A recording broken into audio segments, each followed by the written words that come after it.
Tea time snacks கார போண்டா எப்படி டேஸ்ட்டாக செய்கிறதுன்னு பார்க்கலாம்.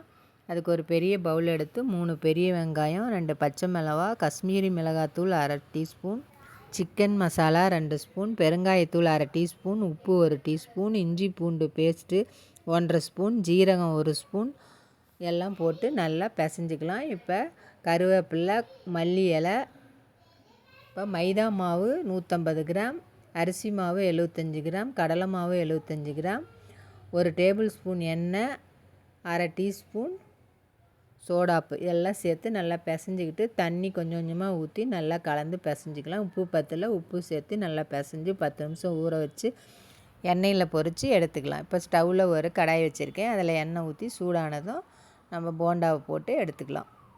இப்போ போண்டா நல்லா செவந்து வந்துருச்சு. நம்மளுடைய டீ டைம் ஸ்நாக்ஸ் கார போண்டா ரெடி ஆயிடுச்சு.